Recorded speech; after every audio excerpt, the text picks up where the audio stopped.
ভর দুপুরে যানজটের মাঝে এ গাড়ি ও গাড়ি উঁকি মারছেন কয়েকজন লোক। উদ্দেশ্য মসজিদ মাদ্রাসার জন্য টাকা তোলা। রাজধানীর কাকলীর প্রধান সড়কে রোজ সকাল 10টা থেকে রাত 9টা পর্যন্ত এভাবে জনে জনে হাত পাচ্ছে 5 জনের একটি গ্রুপ।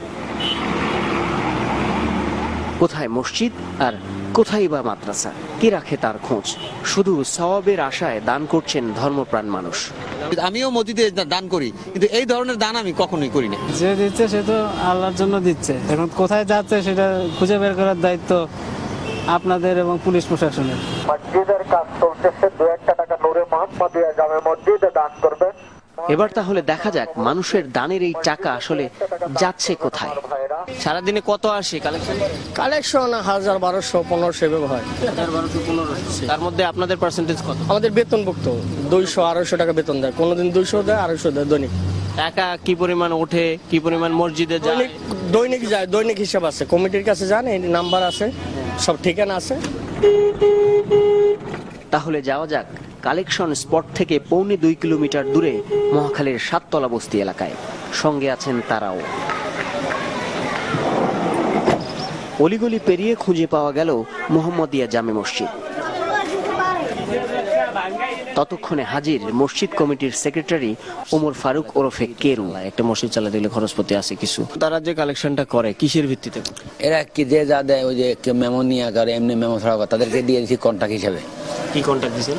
যে ক্লাব লস তাদের মাসে আমাদেরকে 10,000 টাকা দিবে। যেহেতু আশা করলো ভাই উঠলো না ভাই, এই মাসে টাকা পাইনি, এই হয়েছে সে হয়েছে, এত দাম মিলে ভালো লাগে না। মানে রিসিপ্ট ছাড়াও কিছু কালেকশন? হ্যাঁ হ্যাঁ, right, you understand what I say, but best understand.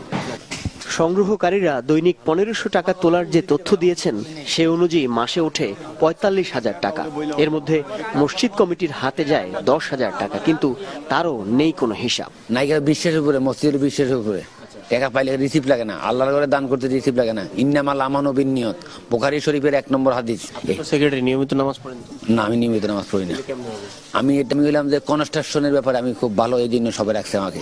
আপনারা যে তাদেরকে একটা কন্ট্রাক্ট দিচ্ছেন, এটার কি কোনো প্রশাসনের কোনো অনুমতি লাগে? প্রশাসন এসে মাঝে মাঝে ডিস্টার্ব করে, তবে আমি কৃষক লীগের সভাপতির কারণে থানা কমিটির অতটুকু জুত করে আমার সাথে পারে না। মুসল্লি ও এলাকাবাসীর অভিযোগ, এই মসজিদের নামে রাস্তাঘাটে যে টাকা তোলা হয় তা তারা মোটেও জানেন না। তারা যে কালেকশনটা করে এটা আমরা এলাকাবাসী অনেকে জানিও না, ঠিক আছে? এটা আপনারা আজকে আসলে আমরা জানতে পারছি। আর তারা যেটা করতেছে এটা হলো ব্যবসা, একজাস্ট ব্যবসা। সিমেন্ট পাইতেছে, বালু পাইতেছে, দোকান প্রতি কারো কাছে 1000 টাকা নিতেছে, কারো কাছে 500 টাকা নিতেছে, সবার কাছেই তো নেওয়া হচ্ছে।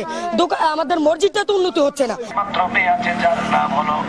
অনুসন্ধানে দেখা যায় রাজধানীর হাতিরঝিল, এফডিসি মোড়, মহাখালী, কাকলী ও বনানী পর্যন্ত একই সড়কে এমন অন্তত 7টি পয়েন্টে ভিক্ষাবৃত্তির আদলে মসজিদের নামে দান সংগ্রহ করা হয়। আর গোটা রাজধানী জুড়ে এই সংখ্যা প্রায় শতাধিক। এভাবে মসজিদের জন্য চাওয়াটা, এটা মসজিদের জন্য মানহানিকর। কারণ রাসূল সাল্লাল্লাহু আলাইহি ওয়াসাল্লামের যুগে আমরা দেখি যে কেউ দাঁড়িয়ে দাঁড়িয়ে মানুষের কাছে খয়রাত চাওয়ার মতো করে মসজিদ কিংবা ইসলামী প্রতিষ্ঠানের জন্য তুলতেন না। কালেকশনের সিংহভাগই যদি চলে যায় কালেক্টরদের পেছনে, তাহলে এটা কিন্তু মানুষের সাথে বড় ধরনের এক প্রতারণার শামিল, এবং এটা অত্যন্ত অনুচিত। যেহেতু রাসূল সাল্লাল্লাহু আলাইহি ওয়াসাল্লাম বলছেন, যে ব্যক্তি প্রতারণা করলো, মানুষকে ধোঁকা দিল, সে আমাদের অন্তর্ভুক্ত নয়। ওই ব্যক্তিগুলো যদি মানুষের সাথে প্রতারণা করে থাকে, ধর্মের নামে প্রতারণা করে বা অন্য কোনোভাবে প্রতারণা করে থাকে,